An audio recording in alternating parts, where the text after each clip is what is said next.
Eh bien, bonsoir à tous les amis, supporters, supportrices parisiens, parisiennes, toulousains, toulousaines, supporters, supportrices d'autres clubs, amoureux, amoureuses du football, bienvenue à vous. Les amis, on se retrouve pour le débrief à chaud de Toulouse-Paris Saint-Germain qui vient de se terminer sur le score de 3-0 pour nos Parisiens.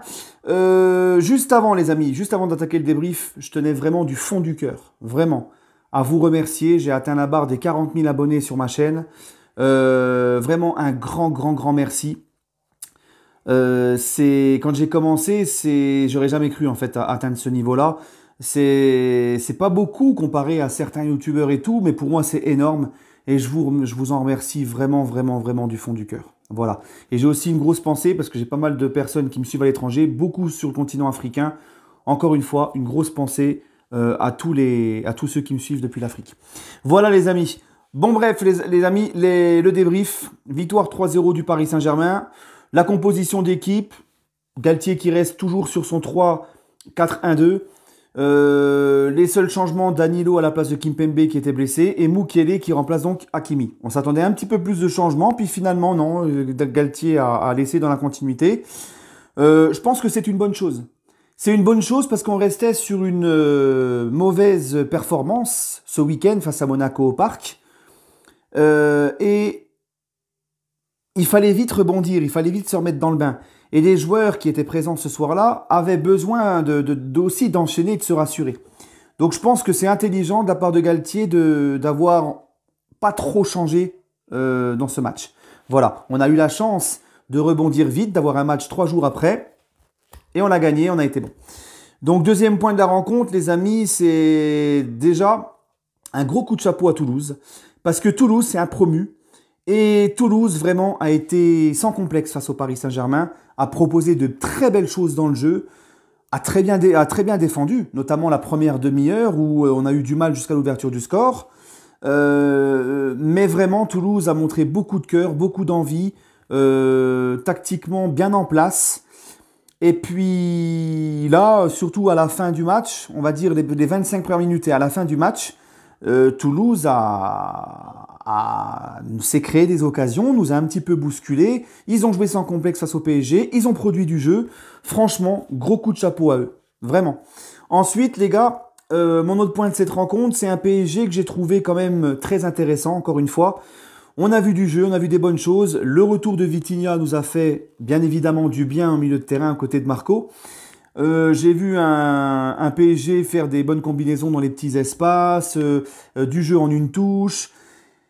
Il y a juste cette première demi-heure voilà, où ça a été un petit peu compliqué. Le gardien de Toulouse qui sort des arrêts tout le long du match. Lui aussi a fait un très gros match. Je pense que s'il n'est pas là, ça peut être plus corsé l'addition. Mais le PSG a su malgré tout patienter, continuer à dérouler son jeu, à un peu plus s'écarter parce qu'on avait tendance à être un petit peu trop dans l'axe, à commencer à un peu écarter. Et puis finalement, cette ouverture du score de Neymar nous a fait du bien. D'ailleurs, l'ouverture du score de Neymar, moi je me pose la question, que foutent les mecs de la VAR en fait? Parce qu'il a fallu 2 minutes au moins pour savoir qu'il n'avait pas hors-jeu. Ils faisaient quoi les mecs de la VAR? Ils étaient aux toilettes, ils étaient en train de faire une pipisse. Qu'est-ce qu'ils étaient en train de faire? Je comprends pas moi. Moi, j'ai vu directement le ralenti, tout de suite, je l'ai vu qu'il n'y avait pas hors-jeu. Foutez-moi à la VAR à leur place. Qu'est-ce qu'ils foutent, les mecs? Je comprends pas. Enfin, bref. Le but est logiquement validé. Neymar n'est pas hors-jeu. C'est le 7e but de Neymar cette saison en 5 matchs de Ligue 1. 7 buts, 6 passes décisives. Il est stratosphérique. Encore ce soir, Neymar a montré le bon côté de Neymar qu'on voit depuis le début de saison. Comme d'habitude, je vais me répéter, mais c'est pas grave. Le Neymar décisif, qui en veut, qui a de l'envie, qui joue simple. Et ça, c'est le Neymar qu'on aime. Et ça a été encore le Neymar de ce soir. Voilà, donc il y a 1-0 à la mi-temps. Deuxième mi-temps, on se met vite à l'abri avec ce deuxième but de Kylian sur encore une passe décisive de Messi. Parce que les gars, Messi n'a pas marqué ce soir, mais Messi a fait 2 passes décisives. Il a mis un bonbon, vraiment un bonbon, en une touche sur le but de Neymar. Et en deuxième mi-temps, ce qu'il fait pour le but d'Mbappé, c'est magnifique. C'est comme si celui qui a marqué, en fait. Tu vois, Mbappé, il n'avait plus qu'à la pousser au fond. Franchement, Messi...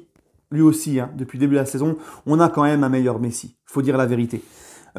Sinon, les gars, L'autre point de cette rencontre, c'est que la sortie de Verratti et Neymar nous a fait du mal. Après, voilà, il faut bien aussi faire souffler les mecs, faire la rotation. Et Kitike et Sanchez ont besoin de temps de jeu pour s'adapter. Au même titre que Mukele qui a débuté. Mukele que j'ai trouvé un petit peu timide, pas trop... Surtout sur les phases offensives, mais c'est le début. Il faut lui laisser du temps à Mukele. Hein, les mecs peuvent pas venir comme ça dès le premier match et trouver des repères, tout ça avec leurs coéquipiers. Mais sinon, dans l'ensemble, j'ai aimé l'état d'esprit. Encore une fois, s'il n'y a pas ce grand gardien de Toulouse, enfin je dis ce grand gardien, c'est pas non plus un gardien de renommée internationale, hein, c'est pas Neuer. Mais ce soir, ça aurait pu être Neuer, tu vois, il a fait un... C'est comme ça, comme je vous l'ai dit face à Monaco, comme Monaco. Neubel, qui est d'habitude nul à chier, contre Paris, il fait le match de sa vie. Et là, ce soir, le gardien de Toulouse, il fait le match de sa vie. C'est comme ça, quand c'est Paris, il se transforme en Neuer, les mecs. C'est comme ça. En parlant de gardien aussi, Donnarumma. Parce que Donnarumma, il nous a encore failli nous faire une sacrée cagade là, avec son jeu au pied. Il nous fait toujours flipper avec son jeu au pied. Et les adversaires l'ont bien compris parce ils vont très vite le presser quand c'est le cas. Mais sinon, mis à part ça, ça c'est ses défauts. On le sait, il n'est pas très rassurant des fois dans ses sorties. Il n'est pas rassurant sur son jeu en relance. Mais par contre, Donnarumma, je veux qu'on le dise et je le dis, a fait un très bon match dans le sens où il a fait quand même pas mal d'arrêts. Voilà. Il a fait des beaux arrêts, Donnarumma. D'accord? Il a fait les bons arrêts au bon moment. Il faut le dire aussi. Il faut le dire aussi, et ça c'est encore un autre point de ma rencontre, Danilo Pereira. Danilo Pereira, vous le savez, ça fait partie d'un de mes chouchous. D'ailleurs, je suis très content, puisqu'on va parler un petit peu de Mercato. Paredes officialisé à la Juve. Wijnaldum est parti. Herrera est parti. Gay va partir à Everton. En fait, tous les milieux de terrain que j'avais dit dans ma liste rouge sont partis du PSG. Les deux seuls que je voulais voir rester au PSG, c'est Verratti et Danilo. C'est ce qui se passe actuellement. Les deux qui vont rester, qui étaient là l'année dernière, c'est Danilo et Verratti. Le reste, c'est des recrues, les autres sont partis. Donc, je suis très content. Hein, Campos, on dirait qu'il a regardé mes vidéos, Campos, tu vois. et puis, Danilo, je vous avais dit l'année dernière pourquoi, dans cette fameuse vidéo, pourquoi je voulais le garder. Parce que Danilo, c'est le mec... beaucoup de Parisiens, de supporters parisiens ne l'aiment pas parce que c'est pas le gars technique, c'est pas le gars qui a du flow, tu vois, qui fait des gris-gris. Donc, tu vois, c'est pas... Voilà. Mais Danilo, c'est un joueur avec un état d'esprit irréprochable. C'est un joueur qui donne des consignes aussi sur le terrain, qui porte aussi de la voix dans le vestiaire, de ce qu'on sait, de ce qu'on entend. C'est un mec d'expérience. C'est un joueur à un profil atypique, athlétique, un profil assez rare quand même, grand, tout ça, costaud, physique. C'est un mec qui peut dépanner dans la défense, dans la défense comme l'année dernière, il y a 2 ans, quand on fait la quart de finale contre le Bayern au Parc, il est très bon, Danilo. Très important et très bon ce soir-là. Il enlève beaucoup de ballons. Et bien là, ce soir, Danilo, j'ai envie de le dire, il a fait un super match derrière. Très propre en plus à la relance. Il a été très bon à la relance. Et quand il est passé, parce que vers la fin du match, on est repassé en défense à 4 et milieu à 3, si je dis pas de bêtises, que Danilo était plus haut, il était au milieu.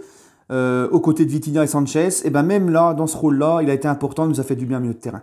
Donc voilà pourquoi moi, Danilo Pereira, je le kiffe, je le respecte.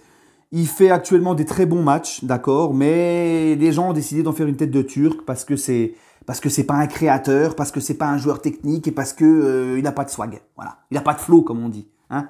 Bref, sinon dans l'ensemble, très content. Voilà, on s'est rassuré, il fallait se rassurer. C'était pas une partie de plaisir à Toulouse, comme je vous l'ai dit dans mon avant-match. Le PSG, les 5 derniers matchs en Ligue 1 à Toulouse, on avait fait un nul, une défaite de 0 et le reste que des petites victoires 1-0. Donc à Toulouse, pour le PSG, c'est souvent compliqué. Devant un stade, il faut le dire aussi, qui était vraiment pas mal, chaud bouillant, à guichet fermé, un bon groupe d'ultra du côté des Toulousains. Vraiment un bon petit stade, ils ont de quoi être fiers. Et donc c'était pas facile pour le PSG, on le savait. On s'en sort avec 3-0, un clean sheet et ça c'est important, et oui. Et donc on se rassure, et moi, que dire de plus, que dire de mieux? Ça me satisfait très bien, je suis content, et encore une fois, on a pris du plaisir à voir ce PSG jouer. Voilà. Je vais juste finir aussi avec mes tops, mes flops. Mes tops, je vais mettre, j'ai envie de mettre Verratti et Vitinha, les deux au milieu, là, j'ai envie de les mettre en top. Hein, vraiment, les deux au milieu nous ont régalé aujourd'hui. Je voudrais mettre Messi aussi pour ses 2 passes décisives. J'aurais pu mettre Danilo et tout, mais... Messi pour ses 2 passes décisives. Et en flop, j'ai envie de mettre Mukele, qui a été un petit peu timide pour sa première apparition.